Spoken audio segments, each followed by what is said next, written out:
talk about. I think that hip hop is what I'll say. It's an informal conversation from black people to another black person that the white community gets to listen in on. And what I tried to do with my album was the way I would term it is more like a sociological, anthropological study of how the black male thinks and feels. And I think that we really do have to address some of the issues that are causing black children not to succeed, because you have to ask yourself a question. Is it the operating system that's failing, or is it the operator?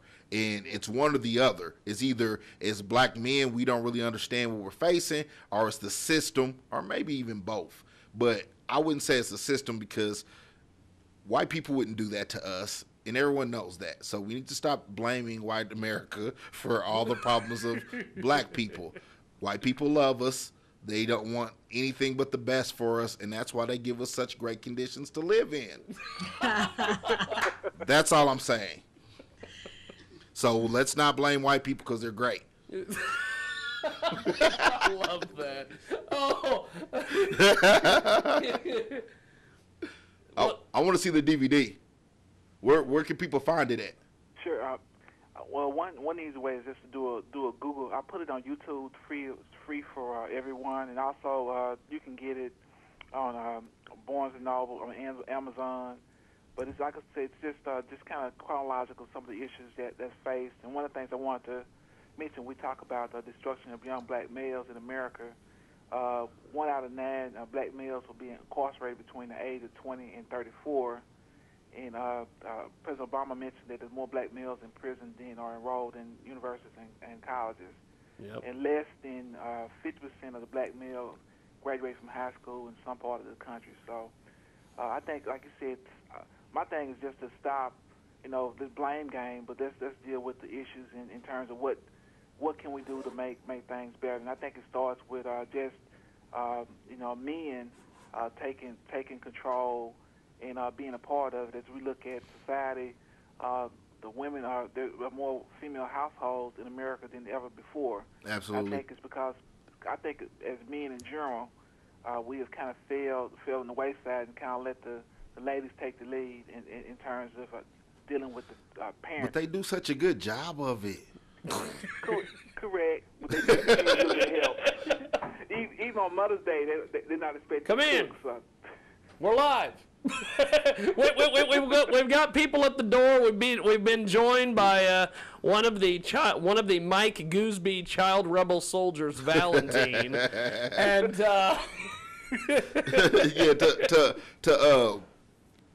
to expound on your point, yes. And then I'll let our lady get in here. But I think that it's a tough time for African American women because of several factors. If she decides that she wants to stay within her own race to marry, she has several factors that she has to overcome. She has to overcome.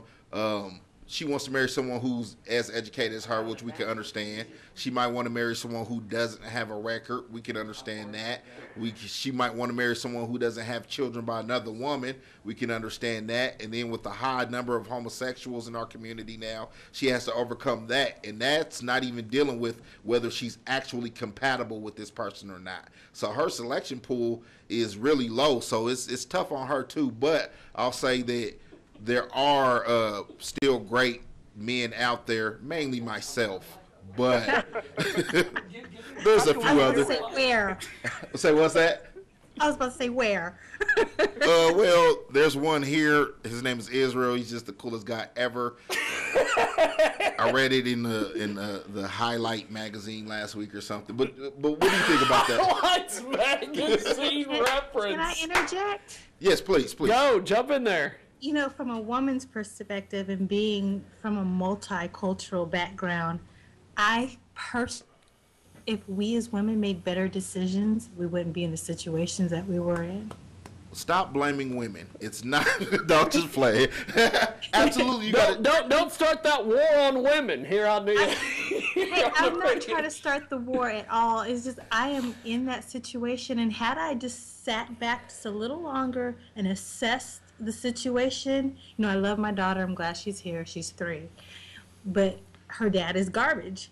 And if I had to just It sat back happens. and just assess the situation a little longer, it's like it's circular. It's like, okay, now I'm in this situation. Now I'm in this situation where I am a single mother and I'm raising children in that environment. Then it replicates itself all over again.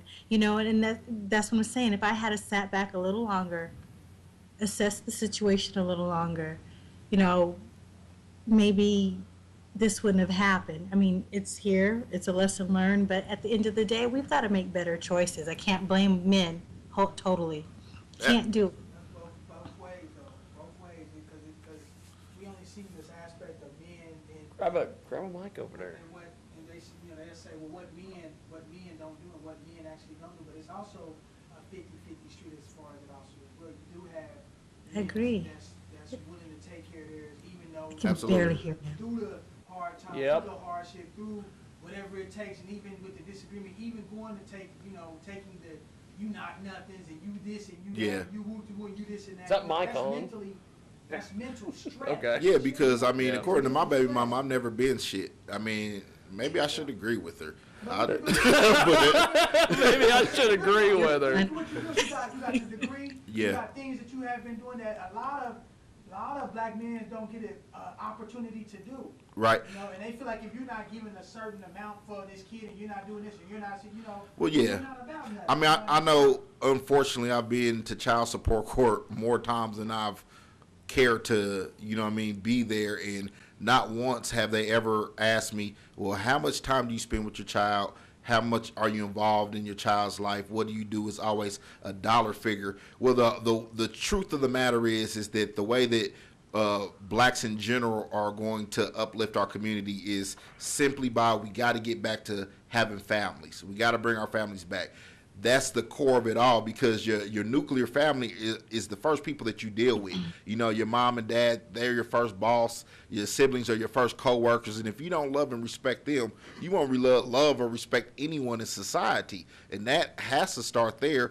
But I think that the media has done a great job, and I'm guilty of it because I love hip hop. I love a little ratchetness, loving hip hop. I kind of like it, you know what I mean? But the media takes the minority of women, the minority of men, but they portray it as if it's the majority. The majority of sisters that I know are loving, sweet, kind women who, care and want to have families, but the only image that they given is this, I want to talk shit all the time and twerk type of girl, and that's really not realistic. And then on the guy's aspect, it's always about his sexual prowess. It's always about how much sexual energy he has towards the woman, how physical he is, and never like what he thinks mentally. Like my friend, it was kind of funny, but he had a point. He said this girl kept telling him, I want a man who stimulates my mind. So he took her to the museum, and she tells her friends, he's weird. Why would you take me to a museum? Like, well, you want your mind stimulated, right? Let's do something outside the box. But it's those stereotypical things that we get caught up in. What do you think, Dr. Green?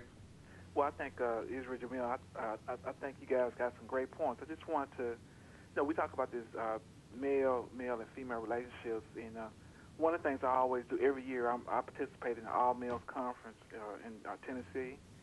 And I'll tell you what has happened. There's about 30 kids.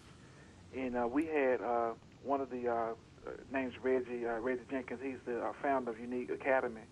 He actually asked one of the young men how he felt. And he said, I go to school angry every day. And he asked him, why did you go to school angry every day? Because my mom is always harassing me. She tells me that I'm worthless. I'm going to be like my dad. And then another thing he had him do is he had all the guys, all the young men that had their dads in the house to stand, and there were only 2 or 3 guys. So a lot of these young men, because of the dynamics between the baby mom and the baby daddy, a lot of that anger and hostility is on the kid, and they go to school angry, they're mad, they're having problems. And so I think it's time that the adults get their act together, and the kids, they'll get their act together when the parents can come together. But for the most cases, you have, if they're not married, and if they are married, you have the dynamics of them struggling, and the woman being bitter, and the you talk about child support. Some of the guys don't want to pay, and some guys do pay, and it's just but the kids are the ones that are really being impacted on that because they act out and they want their attention. Well, I say, I'm just going to play devil's advocate here, right? Okay. I'd say to you, Dr. Green, I don't need a father because I have Xbox. What do you say to that? Oh, my goodness. I'm just saying, I want YouTube to raise me. If I want to know what a man's like, I'll YouTube it. What do you say to that? I'd say who's gonna? You got Xbox. Is the Wii gonna be the mother? Potentially. Okay. But I was thinking about making my mom my MP3 player. This is horrible. I'm just saying. I think that's in some sectors that's really what's happening. The YouTubes and the videos are really raising the kids, and that's really some of the things that we're dealing with. I could learn more about sex from Google than I ever could my parent. That's true. That's true. Just Google dog hump right now and see what comes up. Just I think it'll shut down my computer because I have parental guidance. Oh my God. I think this is what I think. I think that there's certain brothers that grow up in the hood, right? Yeah, true. And you got some of us that early on understand social economic situations. And my lady, you interject on this after I finish. So you got these people who see like, okay, this is our environment, this is what's going on, this is how I'm going to overcome it. And some people don't see the traps. Now, the people who do see the traps, they go on to go to college and do different things, and their point of view is, well, I'm glad that I'm out of it. So the people who are actually trying to help a lot of times are your reformed people, your person who's already been to prison, now he's trying to talk, but he can't really give them advice on how to be successful because he hasn't been successful in that way. So I think that a lot of times when we're trying to appeal to kids, it comes off as very corny because we're telling them certain shit like stay in school, don't do this. But when you thinking about when I get home tonight, there's not no food, you could give a shit less what Columbus did.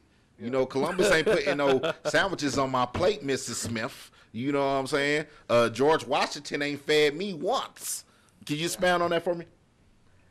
I think that's a great point. I think that's why you have to, and that's talking to you mentioned about being successful. I think it's all relative, but I think just trying to take care of your responsibilities in that aspect, and participating in a church and going to, and I aspire going to those schools weekly. And building those relationships, I think you can't solve, like you said, some of the people, some individuals, it's going to be difficult to change their mind just because the environment they're in, they have to go through what we call hard knocks. But I think for everyone, there's a person that will listen. If you be involved, like you say, you're trying to take care of them needs, those basic needs are being denied, I think it makes a difference. I think it's hard to preach to somebody and they're not getting their basic needs taken care of. And I think you have to pick what you do at a very individual level. I think you can make a difference. Man, what do you think about that? Wow, this is a very difficult subject because at the end of the day, like he's saying, you see their role models are these rappers and these hey, be careful. video persons, and those are their role models. Hey, I'm not knocking it. I'm just saying, it's always said walk in somebody's shoes to figure out where they've been. A lot of the hard knocks that the doctor was referring to happens, but we don't see that side of it. So that's why it's so important for those people to go back and tell the whole story, which is what's not happening nowadays. It's not, nobody's telling them the whole, all they see is the glamour and the bling bling and the girls and the cars, and even if it's honest, I like all of that. And there's nothing wrong with that. It's just we don't tell the whole story. We don't go back and have our children sit down and listen to the great grandparents talking about the struggle of, even in my generation, I see where we're at, but I can't respect it because I didn't go through it. Does that make sense? Yeah, it definitely makes sense. But I mean, here I am playing devil's advocate again. But why should I listen to my grandmother when I can learn about it on Twitter? I've seen like 4 or 5 Black History Month, posts about Twitter, and I feel like I'm pretty well versed now. Oh, so the internet has all the answers, right? I can give you an example. That happens to me. I think the worst thing that ever happened is to see somebody die. Right. And I got a phone call last year. A young man that he wouldn't listen. He was a young cat, growing up. His dad wasn't around. He was trying to get attention, and so he got out there, started slinging drugs, and got a phone call from his grandmother that he had gotten shot. Went to the hospital. They wouldn't even identify him because, he had gotten shot. And they kind of put you on alert. So saw him in there. He was the bed was turned sideways. He was vertical. He had gotten shot in the head. Basically, what he tried to do with him and his partner, tried to steal drugs from a drug dealer and take them, bag drug transaction, take the drugs from the drug dealer and run away. Drug dealer's not gonna let you take his drugs without a fight, and he got shot. So I just think a lot of people, I talked to the mother and the grandmother. It's very sad, but every day they think about that. That was just a bad decision, and I think that we that I didn't know how working with kids at a very young age to try to help them make better decisions. If you can make better decisions, you can improve the quality of life. So, I've seen it. Absolutely. I've seen it at a very personal level, in terms of trying to help them make better decisions. But growing up with YouTube is cool. But you, at the end of the day, I mean, have you, Dr. Green, have you seen twerk videos? I'm just. Have you seen Miley Cyrus? I see. Miley Cyrus. Let's talk about white women in the Black community. No, I'm just playing. Now, this is I'm not a psychologist or anything. I'm just a parking lot prophet, and Those are the best ones. yeah, I'm just a parking lot prophet. You know what I'm saying? But what I've noticed in my years of experiences is that that's the new mixtape. yeah, Parking Lot prophet. What I noticed in my experiences is if a person doesn't have, I'm thirsty all of a sudden. I want something to drink too. But anyway, if a person doesn't have a good relationship with the parent of the opposite sex, if a girl doesn't have a good relationship with her father or a son with their mother, then they won't have good relationships with the opposite sex in general. And with there being so many absent fathers from the Black community, but the community is dominated by the women, it's like a big disconnect. See, if you've been raised around your father as a woman, you get to determine, when you get to fooling with a man, you get to determine what's his personality and what's his gender. But if you haven't been around a male, you don't know. You think that he's just acting a fool when that's just what men do. And the same goes for women. And I think that the toughest thing, man, for men and women is when we, in the Black community, and probably any community, but who cares? We're talking about Black people. It's Black History Month. In our community,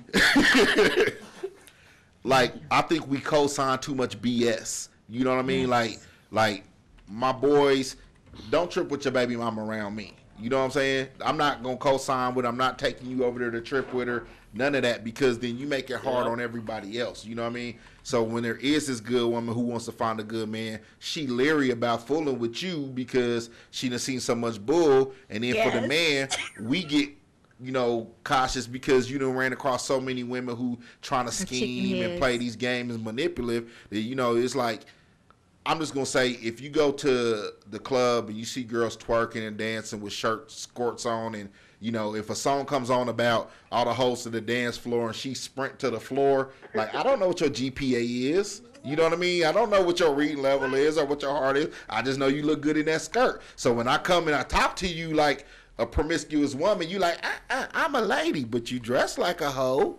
You talking like a hoe. But you want me to treat you like wifey? Wifey's at home right now, son. Wifey's at home, B. While you're outside talking to the hoe. Okay. Yeah, I'm just saying, we gotta admit that there's the virtuous woman, but hoes do exist. Yes. They're not Bigfoot. They're out there. Like I've seen them. You know, and and good black men. I mean, I know that sounds like an oxymoron according to white America, a good black man, but hey, they're out there. It happens. You know what I'm saying? Like I know a lot of guys that are single right now just because I'm not putting up with no bullshit. You know what I mean? Like, whatever Tyrone did to you, that's what he did to you. I'm not little man. You know? The baggage at the airport. It's kind of a difficult situation because, with the technology changing, and then that's even with the kids. Yeah. Nobody's riding bicycles no more. Nobody is understanding that. When we was kids, we was riding bicycles. We worked through things also as far as even when we fell or when my tires on flat, I figured out how to fix my bike. Yeah. How to fix my tire. That right there gave me a sense of not only education, but that gave me opened my senses up of being smart and also using my smart individualism. How am I gonna fix this tire? Well, I gotta get an inner tube. Mama, take me to the, go. Yeah, we're gonna figure it out together. That builds community. Also, I had the help of my dad. Also, I had the help of my mom also as well. But at the same time, technology also has played a major role in what we see. For us, internet, right? TV, internet. That's why you don't need a father anymore. There's so much junk on TV. Xbox One is my daddy, son. That has actually de-steered the whole. You're horrible. Don't judge me. Yeah. Well, see, back then we had to work for it. When Nintendo came out, we had to work. Well, I think that Nintendo came out, we had to work for the first thing is I like to say is that I'm always correct, and since we got that out of the way, that I'm always right. Everything I've said's been factually correct. So I think that a big problem. I think one of the big problems too. And Dr. Green, you tell me what you think. Is that in a lot of cultures, there's a sense of rites of passage that signifies the time when it's time to grow up and when it's time to be a man or when it's time to be a woman outside of puberty, you know what I mean? Yes.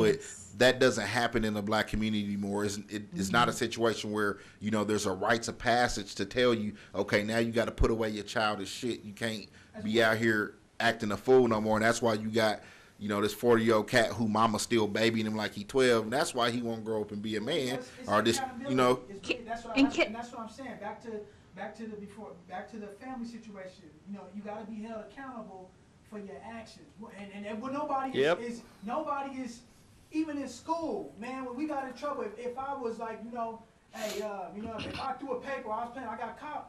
My lunch was getting taken away, or if I gave somebody a finger, whatever I was doing, or slapped somebody upside the head and I got caught, I had to be accountable for it. Yeah, because after I got that first detention, I didn't bring my gun to school no more.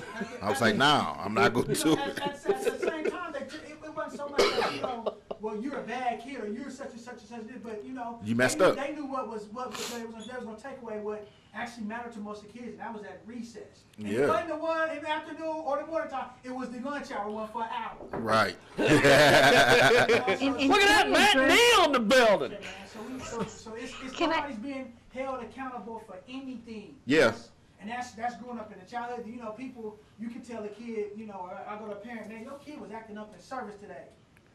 Man, we was little, we act up in church. That was offense that was, they might got death for that. I got my life threatened like twice in church. During communion. Yeah. And so we was held accountable for what we had to do. And that right there made us grow up even as kids, Yeah. I had some friends, and they didn't have no father, but their mama was super mean. Yeah. And I was like, but it really wasn't that she wasn't mean. It's that she knows she cannot. She's doing the best that she could. Yeah. Us as boys. And sometimes you just can't keep up with PlayStation 4. I mean, as a parent. And can I address what you said about, babying them till they're 12? I really, really dislike the analogy that women say, oh, I can raise my son. No, I don't understand y'all in the first place. So how am I going to raise my son to be a man? Right. Exactly. So what I did, I sent my son to his father when he was 14. Bye, see ya. My shift is over. Right. Now it's time for you to go to your father and learn some stuff I can't teach you. your dad's gonna teach you some things that mom could never teach you, like how to pee your name in the snow. Your mom doesn't have a penis; she can't do that. How to judge, firm breasts from saggy ones. Like you got to know. You know what I mean? your dad helps you to develop your whore meter. So she's like, son. Wait a second. Is that a technical term? Yes, a whore Now meter. it is. I bet you it's an early. I'm just saying, how was Mama don't know, because Mama got a couple friends who's hoes, but they're her friends, so they're just promiscuous. There's a difference. Now, we're going to be honest on the Jiggy Jaguar show, at least for this one point in time. That's all I'm saying. Now, you got a great point. My mother told me, and we had this discussion. I think I hurt her feelings, so I apologize to her. But she said, when your father wasn't around, I had to be mom and dad. And I said, Mother, you were a great mother, even above and beyond, but you still weren't father. And, she's like, well, your grandmother taught us to be strong women. I was like, well, Granny was single too, because when no man gonna let her run, she wanted to run everything. Granny, that's why Granny ass was single. Let's keep it real. You know what I'm saying? Submission. You say what? Well, that's a whole nother show. Oh, absolutely. Submission. But hey, man, I the thing that I do like about this is that I think that Black History Month has become so cliche, and it's only about 2 or 3 people in a couple McDonald's commercials. Black people do like hamburgers too. We like more than just chicken. Let's just say that, okay? And show me black people, and show me black people in commercial all year long. You know what I mean? Hey, But Israel, I will go back and say one thing. I think people in communities are doing something with the rites of passage. You talk. We have one. Reggie Jenkins. He has one where he meets once a week with young men. We're doing something in churches. I think there are pockets of that, because I do think when you have young men, when I deal with them, they don't even know how to.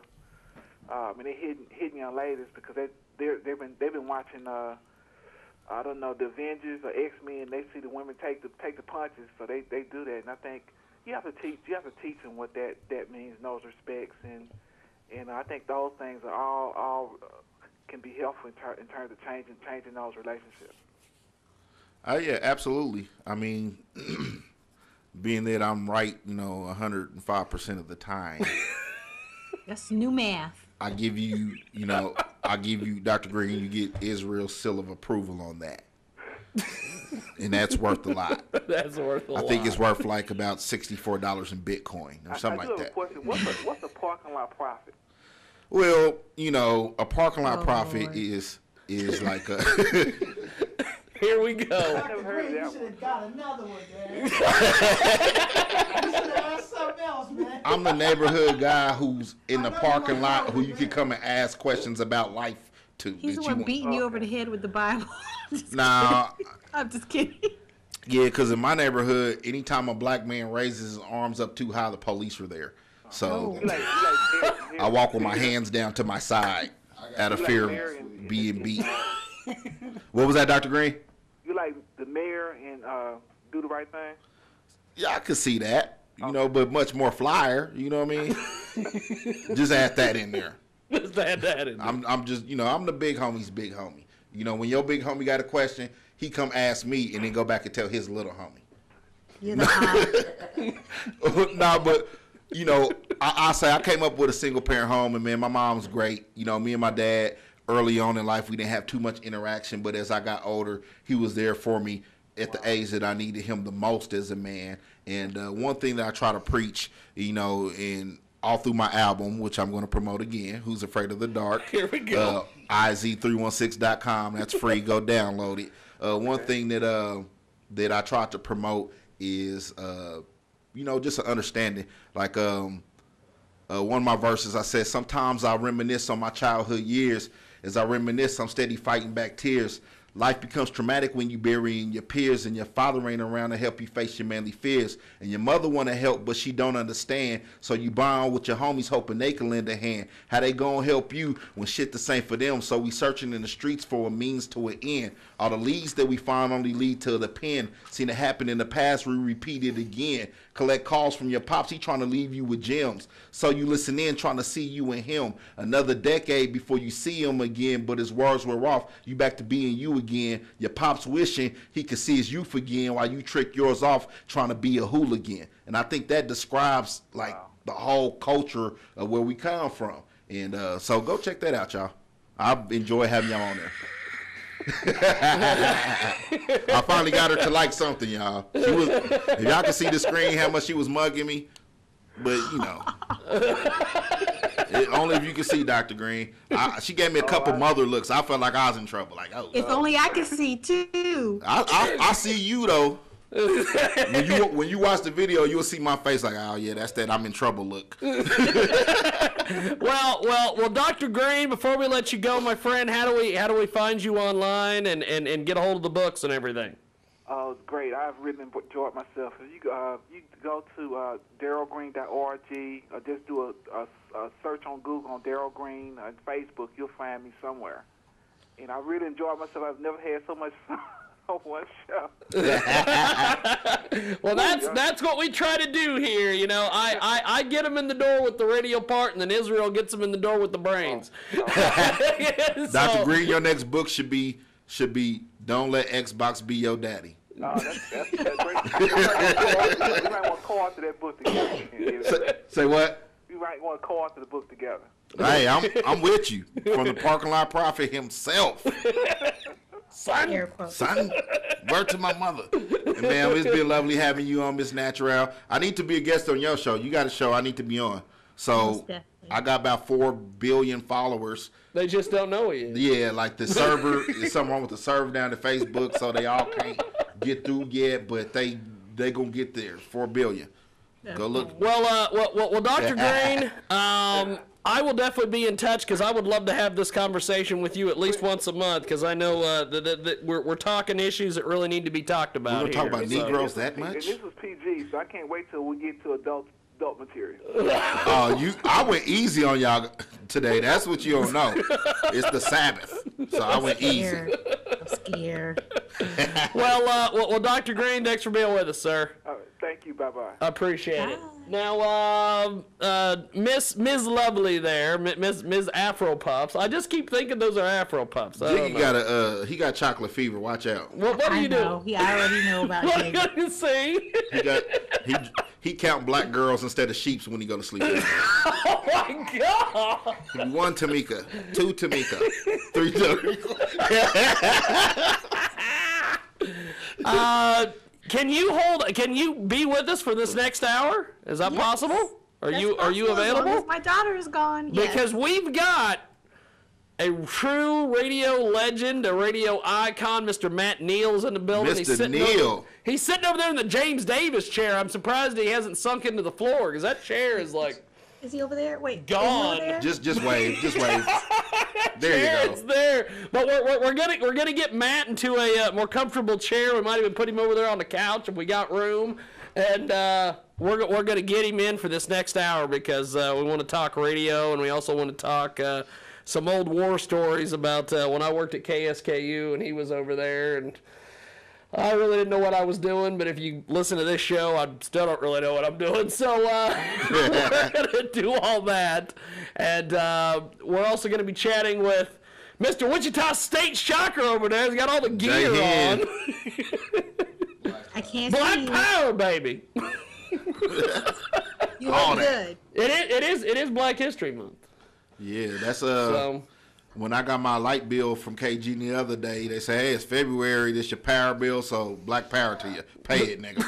No, just playing. Wow.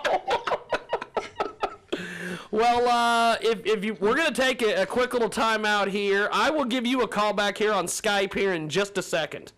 Cool Beans. Okay. Cool Beans is a bar or something here in town. I don't know. Doesn't it's better than the Blue Oyster. Well, that too. Or Blue Oyster Cult. But we're going to take a time out. We've also got Valentine from the Child Rebel Soldiers in the building. I don't know what the hell he is doing here. He just plotting. Wanders in. He's fly. He's got he's a big football star. He got polo boots on with the straps across the feet. He's always fly. I don't know why. I love it. But we're going to take a time out. We'll come back. We've got more. So keep it locked, keep it loaded to the world famous Jiggy Jaguar experience.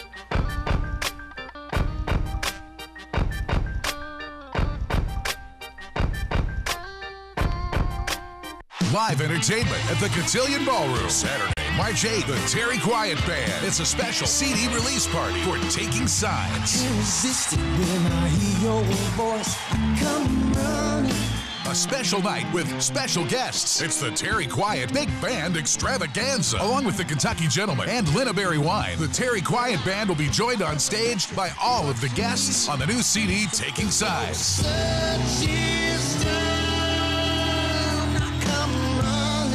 It's a rambunctious, all-ages blues rock extravaganza. The Terry Quiet Big Band Extravaganza.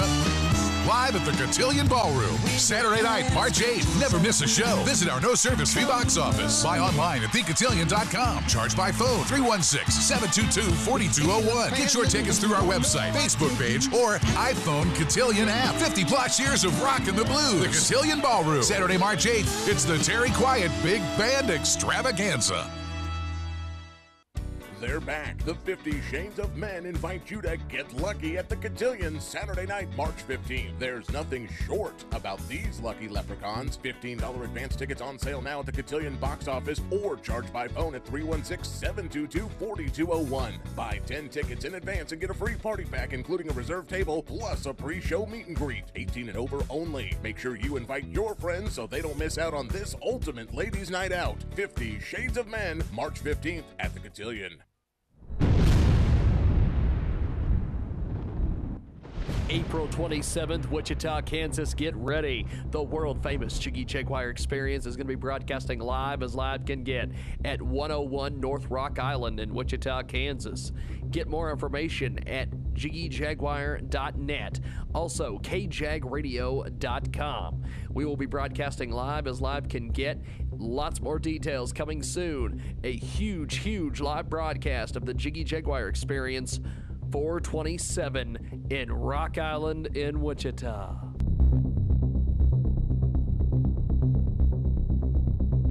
You're listening to the Jiggy Jaguar Experience. Live entertainment at the Cotillion Ballroom. Friday, March 7th. Here come the Turnpike Troubadours. Good Lord, Lord, I love you. Could it go more wrong? Oklahoma's Turnpike Troubadours with Chris Knight. And gin, and smoke, and light. Voted Best Live Performance in Country Music in 2013 by SCM.com. No, she's every girl I've ever known. Friday, March 7th. Whole damn town's in love. Great music, great fun. The Turnpike Troubadours. Anybody ever told you, you sure cried pretty. Turnpike Troubadours. And then we all get to heaven before the devil knows we're dead. Never miss a show. Visit our no-service fee box office. Buy online, thecotillion.com. Go to The Cotillion on Facebook or use the Cotillion iPhone app available on iTunes. 50-plus years of musical fun, the Cotillion Ballroom. And gin, and smoke. Friday, March 7th, Turnpike Troubadours. Live entertainment with that West Coast flavor at the Cotillion Ballroom. The Real G. Entertainment icon, the D.O.Double-G. So much you thought I was a DJ. Nobody rocks the house like Snoop Dogg. D.O.Double-G. So bring your friends, all of y'all come inside. We got a world premiere right here, now get lost. See Snoop Dogg, hear the Lion reincarnated. Put your lighters on, east side, west side, north. Sunday, February 23rd at the Cotillion Ballroom. Drop it like it's hot. Drop it like it's hot.